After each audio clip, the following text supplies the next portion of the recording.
Imagine this. You're traveling peacefully on a PMV, heading home after a long day. You've just spent your hard-earned money on food for your family or goods for your small business. Life is tough, but you're making an honest living. Then suddenly, boom! The truck comes to a screeching halt. Armed youths jump onto the road, yelling, pointing weapons, demanding everything you have. But here's the twist. These aren't just any criminals. They brought their own cameraman. Yes, a media crew filming their crime in full HD, proudly documenting their own downfall. Recently, in West New Britain province, a group of Talisea youths decided to pull off a highway robbery along the Garu route, stopping a PMV named Fly West.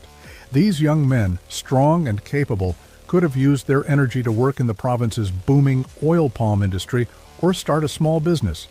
But instead, they chose crime. What's even more shocking, they didn't even bother to hide their faces. No masks, no disguises, just pure, dumb arrogance.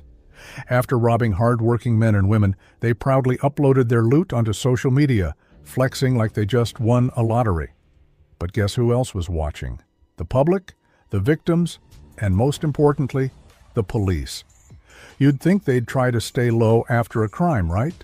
Nope. These criminals practically handed themselves over on a silver platter. They exposed their identities like a discount sale at Papindo. Now, all that's left is part 2 of this ridiculous saga, where the police will track them down, and they'll be crying like wild pigs caught in a trap. But here's the real issue. This isn't just about some foolish criminals who don't understand the consequences of social media. The crime rate in Kimbe is growing, not because people are starving or desperate. No, it's something more dangerous, a new culture. Peer pressure is pushing young men to commit crimes because they want to be seen as big boys.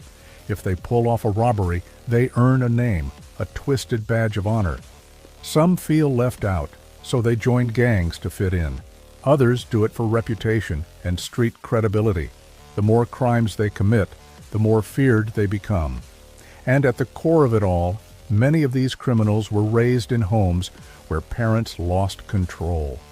Instead of learning discipline and responsibility, they learned from the streets. And the worst part?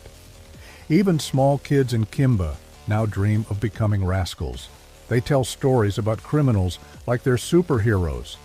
If we don't stop this now, the next generation will be even worse. What these young criminals don't realize is that there are only 3 possible endings to this life. They get arrested, beaten, and locked up in jail. They get hunted down by angry victims and pay the price, or they end up dead, forgotten, and their so-called reputation dies with them. Kimbe is one of Papua New Guinea's richest provinces in terms of cash flow, thanks to oil palm. There are so many opportunities for young people to work, start businesses, and build a better life. But instead, some choose a shortcut that leads straight to destruction. So the big question is, who is to blame? The criminals? Yes. The police? Maybe. The government? Partly. But at the end of the day, it starts at home. Parents must take responsibility for raising their children right. If you let the streets raise your child, don't be surprised when they turn into criminals. To the young people watching this, if you think being a criminal makes you powerful, think again. You're not big boys. You're not legends. You're just temporary distractions waiting for the police to deal with you.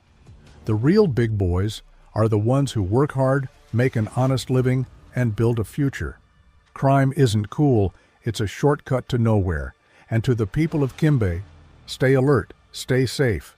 Because as long as foolish criminals like these exist, we all need to watch out. What do you think? Should the police punish these criminals harshly? Should parents also be held accountable?